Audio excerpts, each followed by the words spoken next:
పోచారం 8వ division Congress party ఆధ్వర్యంలో జెండా ఆవిష్కరణ సర్ ఓటర్ అవగాహన కార్యక్రమానికి ముఖ్య అతిథిగా మేడ్చల్ మాజీ శాసనసభ్యులు మలిపెద్ది సుధీర్ రెడ్డి హాజరయ్యారు. పోచారం 8వ డివిజన్ కాంగ్రెస్ పార్టీ అధ్యక్షులు కరే రాజేష్ ఆధ్వర్యంలో శుక్రవారం చౌదరిగూడ, మక్తా, ప్రతాప్, సింగారం, ముత్వెల్లి, గూడ, కాచవాణి, సింగారం గ్రామాల్లో కాంగ్రెస్ పార్టీ జెండా ఆవిష్కరణ కార్యక్రమాలు ఘనంగా నిర్వహించబడ్డాయి. అనంతరం కరే రాజేష్ మాట్లాడుతూ కాంగ్రెస్ పార్టీ సిద్ధాంతాలు, సంక్షేమ పథకాలను ప్రతి ఇంటికి చేరవేయడం ప్రతి కార్యకర్త బాధ్యతని పేర్కొన్నారు. పార్టీ బలోపేతానికి కార్యకర్తలంతా ఐక్యమత్యంతో అంకిత భావంతో పనిచేయాలని పిలుపునిచ్చారు. ఈ కార్యక్రమంలో పోచారం డివిజన్ మాజీ కాంగ్రెస్ అధ్యక్షులు శ్రీ సింగిరెడ్డి శ్రీనివాసరెడ్డి, మాజీ వైస్ ఎంపీపీ కరే జంగమ్మ, మేడ్చల్ మల్కాజ్గిరి జిల్లా కాంగ్రెస్ పార్టీ ప్రధాన కార్యదర్శి, మహిళా నాయకులు, ప్రజాప్రతినిధులు, బిఎల్ఏలు, పార్టీ కార్యకర్తలు పెద్ద సంఖ్యలో స్థానిక ప్రజలు పాల్గొన్నారు.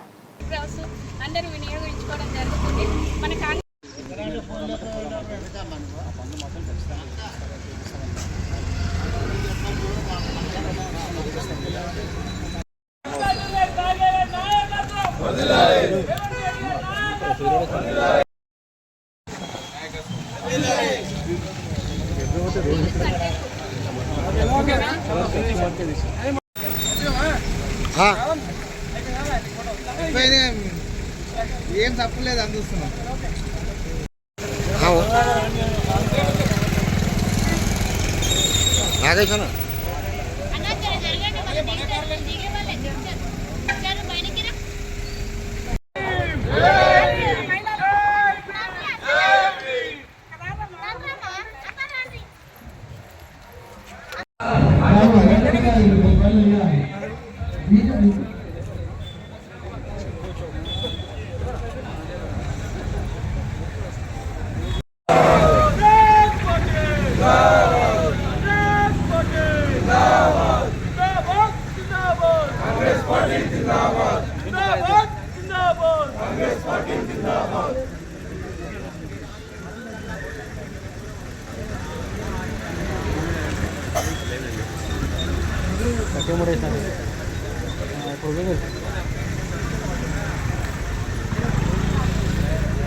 సమస్యలు ఉన్నాయి. ఆ సమస్యలు కూడా రాజేష్ అధ్యక్షుడు అయింది కాబట్టి తీర్చాలని కూడా కోరుతున్నాం ఈ సభాముఖంగా. కాబట్టి నాయకులంతా కూడా ప్రతి కార్యకర్తకు 10 మంది కార్యకర్తలు ఎప్పుడైతే తిరిగి వారి ప్రతి కార్యకర్త ఒక 100 ఊళ్ళు పింఛన్లు పెండింగ్ ఉన్నాయి, అవి కావాలి. డ్రైనేజ్, కరెంటు, ముఖ్యంగా అయితే స్ట్రీట్ లైట్ల సమస్య ఉంది, అవి కూడా తీర్చాలని కోరుతున్నా. పింఛన్లు పార్టీ 6 గ్యారెంటీ ఇచ్చింది, అవి కూడా నెరవేరుస్తుంది. మహిళలకు ఉచిత బస్సు సౌకర్యం ఇచ్చింది. వాళ్ళు కూడా ఇంట్లో పైసలు ఉన్నా, తన దగ్గర ఉన్నా లేకున్నా కానీ ఏదన్నా ఎక్కడికన్నా పోవాలన్నా, తన బిడ్డల దగ్గరికి పోవాలన్నా, తీర్థయాత్రలు పోవాలని, గుడికి పోవాలన్నా, గొప్పలకు అది ఈ విధంగా కావాలని నేను ఈ గ్రామం తరఫున కోరుతున్నాను. ఈ అవకాశం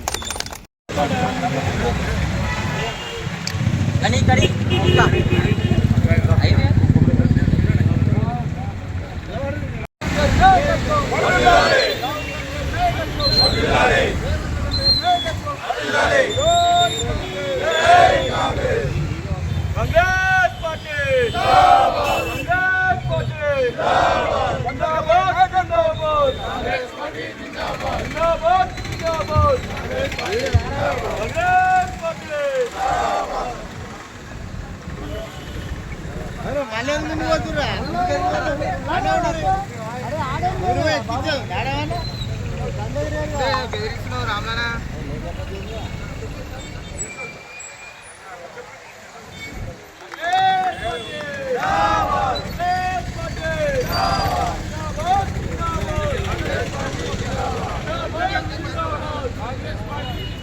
మన పోచారం 8వ డివిజన్ నూతన అధ్యక్షులుగా ఎన్నికైన రాజేష్ అన్న గారికి మా చౌదరిగూడ గ్రామ పంచాయతీ తరఫున ప్రత్యేకంగా కృతజ్ఞతలు తెలియజేస్తున్నాము.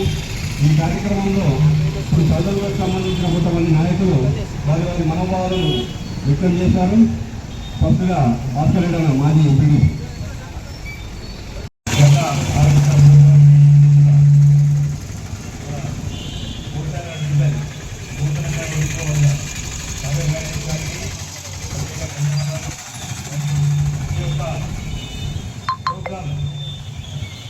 ఉత్సాహాలు పెట్టి ప్రజలు కేంద్రంలో చేయడానికి ఒక మంచి ప్రోగ్రాం పెట్టినందుకు ధన్యవాదాలు రాజేష్ గారికి. ఎందుకంటే మధ్యలో మనం నేర్చుకుంటే కూడా తిరుగుతున్నామంటే మనకు పబ్లిక్ కూడా ఆలోచిస్తారు ఓటు నుంచి కూడా మాకు మా గల్లీకి వచ్చి మా మంచి సమస్య తీసుకుంటాం కాబట్టి మనసులో ఉండిపోతుంది కాబట్టి ఈ యొక్క ప్రోగ్రాంలు కంటిన్యూ చేసుకుని పోతే పబ్లిక్ రేపు రాబోయే ఎలక్షన్లో కూడా మన ఎమ్మెల్యే ఉండి మనకు ఎమ్మెల్యే ఉండి వాళ్ళు ఓట్లేసి రేపు జరగబోయే ఎన్నికల్లో అత్యధిక విజయంతో గెలిచడానికి ఒక మంచి అవకాశం. సంవత్సరం జెండా ప్రోగ్రాంకి విజ్ఞాపనంగా మన పార్టీ అధ్యక్షులైన రాజేశ్వర గారు, అదేవిధంగా మున్సిపల్ మరి ఎమ్మెల్యేపేట నుంచి వచ్చిన సామనాథకు అందరికీ పేరు పేరున ఇక్కడ మహిళా అధ్యక్షులకు కూడా ధన్యవాదాలు చెప్తున్నాను. నాకు ఈ సమస్యలన్నీ మనం ఈ పబ్లిక్లో సమస్యలు చాలా ఉన్నాయని చెప్పుకోవడానికి మీ అందరికీ అయినందుకు నాకు చాలా సంతోషకరం.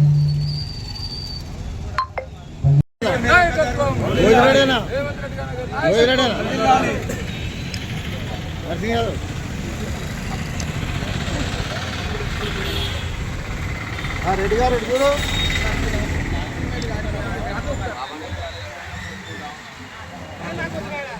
వినోద్ వినోద్ వినోద్ వినోద్ వినోద్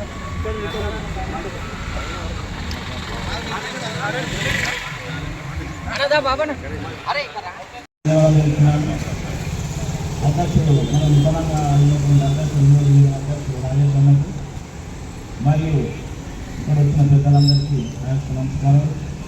మనకు ఏ పని చేయాలన్నా దానికి కార్పొరేటర్ ఎలక్షన్ ప్రభుత్వం పెట్టిన కార్పొరేటర్ ఉంటే ఇలా పని జరుగుతుంది. మనం ప్రజల ముందుకు వెళ్ళి మళ్ళీ గెలిచే మన ప్రభుత్వం తెచ్చుకునే ఛాన్స్ మనకు ఉంటుంది.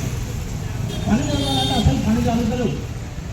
ఇదంతా మన నేను మాజీ శాసనసభ్యులు శ్రీ ఎం సుధీరెడ్డి సార్ గారికి, నూతనంగా ఎన్నికైనటువంటి మా అన్న రాజేష్ అన్న గారికి, వివిధ గ్రామాల నుంచి వచ్చినటువంటి మండల పార్టీ అధ్యక్షులు, కార్యకర్తలు, ప్రతి ఒక్కరికి పేరు పేరున అందరికీ నమస్కారాలు.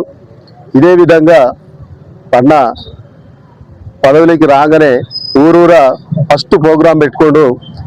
మనము ఇంతకుముందుకు మన సీఎం రేవంత్ రెడ్డి గారి కోసము ఆ రోజు ఎట్లయితే పనిచేసినామో అదే విధంగా మరొకసారి అదే విధంగా కష్టపడి మనం ఇంకొకసారి రేవంత్ రెడ్డి గారిని ముఖ్యమంత్రిగా గెలిపించుకునే బాధ్యత మన అందరిపైన ఉంది. మనం ముఖ్యమంత్రి గెలిపించుకోవాలంటే ఇప్పుడు జరగబోయే మున్సిపల్ ఎలక్షన్లలో ప్రతి ఒక్కరం కష్టపడి మనం ఎవరెవరమైతే ఈ పదవుల కోసం ఉంటారో వాళ్ళను ఖచ్చితంగా మనం గెలిపించుకోవాలి.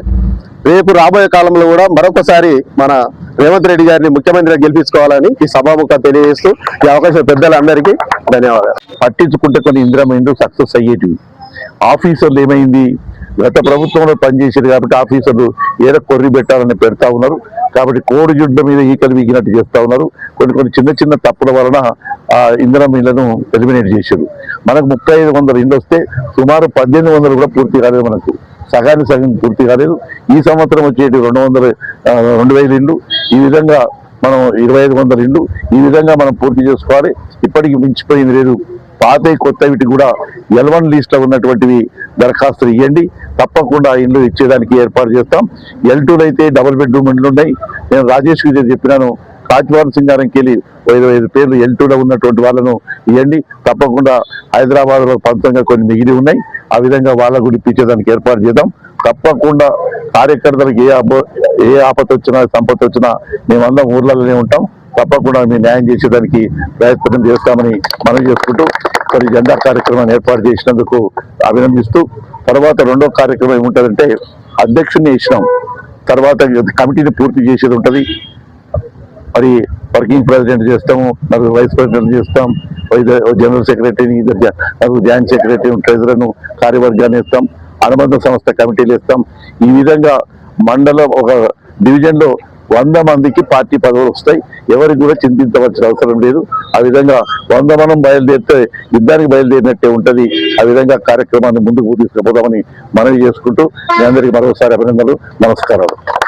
ఎన్నికైనటువంటి డివిజన్ ప్రెసిడెంట్ రాజేష్ అన్న గారికి శుభాకాంక్షలు తెలియజేస్తూ, మన పార్టీ ఆదేశానుసారం వారు ప్రోగ్రాం తీసుకొని గ్రామాన్ని తిరుగుకుంటూ కార్యకర్తలని ఐక్యత చేసినటువంటి రాజేష్ అన్నకు ప్రత్యేక ధన్యవాదాలు తెలుస్తూ ఈ రోజు ఈ కార్యక్రమానికి అటెండ్ అయినటువంటి ముఖ్య అతిథులు మాజీ శాసనసభ్యులు మల్లిపెద్ది సుధిరెడ్డి సార్ గారికి మరియు గ్రామ పెద్దలు మరియు వివిధ మండల జిల్లా నాయకులందరికీ స్వాగతం తెలియజేస్తూ ఈ కార్యక్రమాన్ని మేము స్వాగతిస్తా ఉన్నాం. మీరు ఎప్పుడు ఏ కార్యక్రమం ఇచ్చినా ఇదే నుండి పనిచేయడానికి మేము సిద్ధంగా ఉంటాం. మాకు ప్రభుత్వ కార్యక్రమాలను కూడా ఏదైతే రేషన్ కార్డు అనుకోండి, డబుల్ బెడ్రూమ్ ఇచ్చినాయి అనుకోండి, మనం ఇందిరమ్మ ఇల్లు కూడా ఏ విధంగా మనం తీసుకోవతున్నామో గడప గడపకు మనం ప్రచారం చేయాల్సిన అవసరం చాలా ఉంది. కాబట్టి ఈ కార్యక్రమాన్ని స్వాగతిస్తూ ఈ అవకాశం ఇచ్చిన పెద్దలందరికీ ధన్యవాదాలు తెలియజేస్తాం. మా నూతన ఎన్నికైన కర్రె రాజేష్ గారు చిన్నలకు పెద్దలకు అందరికీ నమస్కారం. తమ్మి ఒకటే చెప్తున్నా, నేను నీకు సూర్యుడు అటువంటి పెద్ద మనిషి సుధీర్ రెడ్డి సార్ నీకు సపోర్ట్ ఉన్నారు. ఏ కార్యకర్త నీకు మోసం చేయరు. ఏ కార్యకర్త మోసం చేసినా వాళ్ళకంటే వాళ్ళు పుచ్చుకున్నట్టే. ప్రతి ఒక్కరికి ఇప్పటిదాకా కుమార్ అన్నట్టు ప్రతి ఒక్కరికి భుజాల మీద వేసుకొని ప్రతి ఒక్క కార్యకర్తకు బాధ్యత ఉంది. మనకి ఏ పార్టీ సంబంధం లేకుండా మనకు కార్యకర్తలు అందరం కాంగ్రెస్ పార్టీలో ఉన్నామా అన్నట్టు కాదు. ప్రతి ఒక్క కార్యకర్త కష్టపడాలి. ప్రతి ఒక్కరు ప్రేమతోటి కష్టపడాలి. నువ్వు ఇష్టం ఉంటానంటే ఎంత కష్టమైనా కష్టపడతారు అనేది నీకు సూర్యుడు అటువంటి నీకు సపోర్ట్ ఉంటాము. నీకు ఎవరు కార్యకర్తలు మోసం చేయరు. నువ్వు కొత్తగా ఎందుకు అయినా కాబట్టి నువ్వు ఇదివరకు చేసినావు. నీకు కొంచెం ఇంతో అంత అనుభవం ఉంది. మేమందరం సార్ నీ వెనకాల సార్ వెనకాల మేము ప్రతి ఒక్కరు మేము అందరం సపోర్ట్ చేసి నీకు ఒకవేళ నీకు టికెట్ వస్తే దేవుని దయ వల్ల ప్రతి ఒక్కరం రాత్రి పగలు సపోర్ట్ చేసి నేను గెలిపించుకునే బాధ్యత అందరి మీద ఉంది. నువ్వు ఇందాక కుమార్ అన్నట్టు కాంగ్రెస్ పార్టీ ప్రతి ఒక్కటి ఇందిరమ్మ ఇండ్లు అయితే ఏంది, డబుల్ బెడ్రూమ్లు అయితే ఏంది, రేషన్ కార్డులు అయితే ఏంది, ప్రతి ఒక్కటి మా ఊరికి కూడా మా సార్ పోరాడి రేషన్ కార్డులు మళ్ళీ అదేంటి డబుల్ బెడ్రూమ్లు ఎప్పుడో పడావాడు అవి కూలిపోతాను రెడీ అవుతుంటే పోయి మా సార్ సుధీర్ రెడ్డి సార్ పోయి మాట్లాడి చేసి డబుల్ బెడ్రూమ్లు ఇప్పించారు. ఇక ఆయనకు చెప్పాలంటే మస్తు ఉంది. మూలకు ఏ మూలకు చూసినా సుధీర్ రెడ్డి సారే కనబడతారు, చంద్రరెడ్డి కనబడతారు. మా ఊరు అయితే ఏం అక్కడ కొర్రాంలనా, గట్కేసరా, ఉప్పల, గౌరెల్లా ఎటు చూసినా ఆయన చేసినాయి. ఇప్పుడు అంబేద్కర్ మన గాంధీ బొమ్మ ఎట్లనో ప్రతి ఒక్కరి నిశాని ఆయన ఊళ్ళో కనబడుతుంది. అన్ని నేనేమంటున్నావు ఒకటే తమ్మి, నువ్వు బాధపడాల్సిన అవసరం లేదు. ప్రతి ఒక్క మనిషి నీ వెనకాల ఉంటాం. నీకు సూర్యుడు అటువంటి మనిషి నీకు సార్ నీ వెనకాల ఉండు. బరోబర్ నీకు సపోర్ట్ చేస్తాం తమ్మి. మేము కలగనేది అది. డివిజన్లోని ప్రతాప్ సింగరం గ్రామంలో కాంగ్రెస్ పార్టీ జెండా ఆవిష్కరణ కార్యక్రమానికి ముఖ్య అతిథిగా విచ్చేసినటువంటి పెద్దలు మల్లిపెద్ది సుధిరెడ్డి అన్న గారు, మాజీ శాసనసభ్యులు, అదేవిధంగా ఈ యొక్క గ్రామ మాజీ ఉప సర్పంచులు, మాజీ ఎంపీటీసీలు, మండల నాయకులు, వివిధ గ్రామాల మాజీ ప్రజాప్రతినిధులు, కాంగ్రెస్ పార్టీ కార్యకర్తలు, యువజన కాంగ్రెస్ మహిళా సోదరులందరికీ, పత్రికా సోదరులందరికీ కూడా నా హృదయపూర్వకంగా కృతజ్ఞతలు తెలియజేస్తా ఉన్నాను. ముఖ్యంగా పార్టీ ముందుకు పోవాలన్నా, ఈ గ్రామానికి ఏదైనా సమస్యలు తీర్చాలన్నా మన కాంగ్రెస్ పార్టీ కార్యకర్తల ఐకమత్యం ముఖ్యమైన విషయాన్ని నేను మీకు తెలియజేస్తా ఉన్నాను. అందుకు ఉదాహరణగా నిజంగా కూడా గత 10 ఏళ్ల టీఆర్ఎస్ కాలంలో కాంగ్రెస్ కార్యకర్తలు చాలామంది, కాంగ్రెస్ పార్టీ కార్యకర్తలు చాలామంది ఆ రోజు పోరాటం చేస్తూ ఉన్నారు. కానీ 10 ఏళ్ళు టీఆర్ఎస్ పోరాటం అయిపోయినాక మన మేడ్చల్ నుంచి వజ్రేష్ యాదవ్ గారికి టికెట్ డిక్లేర్ అయినాక, కానీ మీ అందరికీ తెలుసు అంతకంటే ఒక 1 ఇయర్ ముందు నుంచి కూడా నేను ఈ యొక్క మేడ్చల్ నియోజకవర్గంలో ఉన్నటువంటి ఒక జోకర్ గారిని తొలగించాలనే ఉద్దేశంతో నేను చాలా మంది కాంగ్రెస్ నాయకులు వచ్చి పెద్దలు సుధిరెడ్డి అన్న గారిని నేను కలవడం జరిగింది. అన్న మీరు పార్టీలకు రావాలి, మన మేడ్చల్ నియోజకవర్గం చాలా పేరు ప్రతిష్టలు ఉన్నాయి, ఇక్కడ నుంచి గవర్నమెంట్ మనకు వస్తుంది, ఇక్కడ ఎమ్మెల్యే గెలిచిన వారు మంత్రి అవుతారు, ఇది అంతా ప్రాంతం అంతా కూడా అభివృద్ధి చెందుతుందని అని చెప్పి నేను ఉత్తుత మాటలు చెప్పట్లేదు. నేను అన్నగారితో చాలా క్లిష్టంగా నేను చాలా మంది మా యొక్క మేడ్చల్ నియోజకవర్గంలో పెద్ద నాయకులను అంటే మండల్ ప్రెసిడెంట్లను తీసుకొని దాదాపు 14 మంది ఉంటే నేను 12 మందితో వచ్చి నేను అన్నతో మాట్లాడినా. ఈ రాష్ట్రంలో కూడా ఎక్కడ జరగకుండా, ఎందుకంటే ఎవరైనా అందరు అనుకుంటారు నా మాట ఇంటోళ్ళు నా పక్కకుంటోళ్ళు కావాలని అనుకుంటారు. కానీ పార్టీకి ఏది అవసరమో, పార్టీకి ఎవరు గెలుస్తారో, ప్రజలకు ఏది ఉపయోగపడమో అలాంటి నాయకుని కోసం మనం ఆలోచన చేయాలి. అంటే అందరికీ కళ్ళు ఉన్నాయి, అందరికీ చేతులు ఉన్నాయి, అందరికీ తెలివి ఉంది. ఎప్పుడే కానీ మనం ఒకరి గురించి ఆలోచన చేసినప్పుడే మనకు మంచి జరుగుతుంది. ఆ రోజు నేను పెద్దలు సుధీర్ రెడ్డి గారు వినకపోవడం బాధాకరమే అనిపించింది. కాకపోతే ఈరోజు మనం అధికారం ఉన్నాక మనం ఈరోజు ఈ దుస్థితి ఉండేది కాదు. సరే ఆ జోకర్ గారిని మళ్ళీ ఒకసారి గెలిపించారు, ఈ రోజు ఎక్కడైనా కనబడుతుందన్న విషయాన్ని మీరు ఒకసారి గ్రహించాలని నేను ప్రతి ఊర్లో అదో చెప్తూనే ఉన్నాను. కానీ ఇంకో కార్యకర్త అంటే ఈ రోజు నేను 20 ఏళ్ళు చేసినా 30 ఏళ్ళు చేసినా అని మన కాంగ్రెస్ కార్యకర్తలు చెప్పుకుంటా ఉంటారు. వాళ్ళైతే పార్టీ పుట్టక ముందు నుంచే నేను కాంగ్రెస్ ఉందని చెప్తారు. నేను దాన్ని తప్పు పడతలేను. కానీ కాంగ్రెస్ లో ఉండి ఎంత క్రమశిక్షణగా పనిచేసినాం, కాంగ్రెస్ లో ఉండి కాంగ్రెస్ పార్టీ జెండాను ఏ విధంగా మన గ్రామంలో నిలబెట్టినాం, కాంగ్రెస్ గురించి 10 మందికి ఏం చెప్పినామనే నాయకుడు కావాలనే ఉద్దేశానికి నేను ఉదాహరణ కూడా చెప్తున్నా. అనేది ఊర్లలో కూడా ఒక్కొక్క సావుకాడు పోతే చెప్తున్నారు, వాళ్ళు కూర్చుంటారు. నాకు రైతు బంధు రాలంటే నేను నీకు ఎన్ని ఎకరాలు ఉందని అడిగినా, నాకు 20 ఎకరాలు ఉందన్నాడు. 20 ఎకరాలు ఉన్నాడు కూడా రైతు బంధు రాలని తిడతా ఉన్నాడు. మరి అధ్యక్షుడు ఉన్నాడు కూడా తిడతా ఉన్నాడు.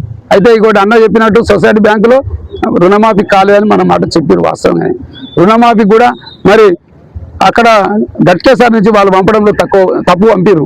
ఇక్కడంతా భూములు లేవు, ఇవన్నీ కోట్లల్లో ఉన్నాయి, వాళ్ళే కట్టుకుంటారు. ఎందుకు చేయడం వల్ల వాళ్ళు మీకు రుణమాఫీ కాలేదు. దాని విషయం నాకు క్లారిటీ ఉంది కాబట్టి చెప్తా ఉన్నాను. సరే అది అవుతుంది కాదు సరే మన దేవుని అదృష్టాన మనకి ఇచ్చిన భూములలో కొంచెం రేటు ఉన్నది, దాని గురించి అది ప్రభుత్వం నేను చెప్తే అయ్యేది కాదు, కొంచెం అర్థం చేసుకోండి. నేను ఏమంటున్నా, ఇప్పటికున్న ప్రభుత్వ పథకాలలో కాంగ్రెస్ పార్టీ మీకు నయమా కాదా ఒకసారి ఆలోచన చేయండి.